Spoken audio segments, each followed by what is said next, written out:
You know the kid I'm talking about, right? The one who's done with the work before you've even finished giving the directions? Well, today we're going to talk about a strategy that can turn that exact situation from a challenge into a huge win. It's called curriculum compacting, and it's all about finally unlocking the potential of our most advanced learners. I mean, we've all been there. You're so excited to start a new lesson, you've got it all planned out, and bam, one hand shoots up. They've already read ahead, they get the concept, they're basically living in the next chapter. So what do you actually do? And here's the thing. This isn't just a random occurrence, a one-off student here and there. The scale of this already knows issue is, well, it's honestly kind of staggering when you look at the research. Get this. One national study found that somewhere between 78 and 88% of upper elementary students, they passed pre-tests on material before their teachers ever taught it. Just let that sink in for a minute. That is a massive chunk of any classroom, just filled with kids who are probably bored, tuned out, and just waiting. And that's exactly why we need a real strategy. So what's the solution? Well, it's a beautifully simple but really powerful idea called curriculum compacting. Let's break down exactly what that actually looks like. At its heart, it's just a three-step dance. First, you figure out what they already know. Second, you trim away the stuff they just don't need, the redundant lessons, the extra practice. And third, this is the magic part, you replace that time with something richer, something more challenging, something that's actually tailored to them. And let me be super clear, this isn't about skipping work. It's about replacing it with better work. And this slide, this really gets to the why of it all. This is the famous Renzulli model, and it basically says that true gifted behavior isn't just about being smart. It happens when you have ability, creativity, and task commitment all working together. And that's exactly what compacting does. It swaps out the boredom for a real challenge, which fuels that commitment and gives them a real outlet for their talents. You're creating the perfect environment for them to really shine. So who is this really for? This chart is so helpful because it shows the difference. A bright child knows the answers, but a gifted learner, they're already asking the next questions. They might only need to see something once or twice to get it, not 8 times. Compacting is for that student on the right, the one who doesn't just enjoy school, but really truly loves the act of learning itself. Okay, I know what you're thinking. This sounds great in theory, but does it actually hold up in a real classroom? Well, the evidence is in, and it is crystal clear. This thing works. So check this out. Study after study has shown that for these high-ability students, you can eliminate 40 to 50% of the curriculum.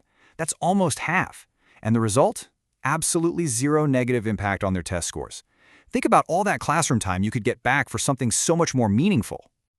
But wait, it actually gets even better than that. Some research found that the students who had their curriculum compacted in math and science, they didn't just keep up. They actually outperformed their peers on the final exams. It just goes to show you, when you give kids the right level of challenge, they don't just keep pace, they soar. And this is what it feels like on the ground. This comment from a teacher on Reddit just nails it, right? It's about being efficient, yeah, but it's also about respecting a kid's time and their brain. Instead of making them sit through stuff they already know, you're giving them a chance to actually grow. All right, so we get the what and we get the why. Now for the fun part. How do you actually pull this off? Well, let's break it down into a super simple 3-step playbook. Here it is. It's this simple. Step 1, assess. Find out what they already know before you start. Step 2, compact. Trim out the material they've already mastered. Step 3, replace. Fill that newfound time with something awesome and challenging. Assess, compact, replace. That's the cycle, that's the whole game. And the best part is you don't have to wing it. The researchers who developed this whole thing created a really simple tool called the compactor. Just think of it like a little roadmap for each kid. It helps you keep track of what they're good at, what they've already mastered, and what their new personalized activities are going to be. It keeps everything organized and makes sure it's intentional, not just a free-for-all. Now, let's be real. Trying to implement any new thing in a busy classroom is tough. It has its challenges. But the good news is, the research also gives us a pretty clear path to making it work. And the hurdles are pretty much exactly what you'd guess. Finding the time to plan everything out. Hunting down high-quality materials that are actually challenging, not just more busy work. And then, of course, the big one. The logistics of running a classroom where kids are all working on different things. These are totally real challenges. But here's how you get over them. First, just start small. Seriously, don't try to change everything overnight. Pick one subject or even just 1 or 2 students. Team up with your colleagues, share the load, share ideas. And this last one is huge. Teach your students how to manage themselves and work independently. It not only makes your life easier, it's a skill they'll use forever.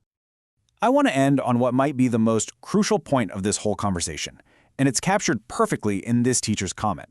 They're pushing back on the word compacted because they're worried it just means making kids go faster. And that concern gets right to the true heart of this whole thing. And here it is, the fundamental takeaway. The whole point of curriculum compacting is not about speed. It's not about racing to the finish line. It is all about creating the time and the space for students to go deeper.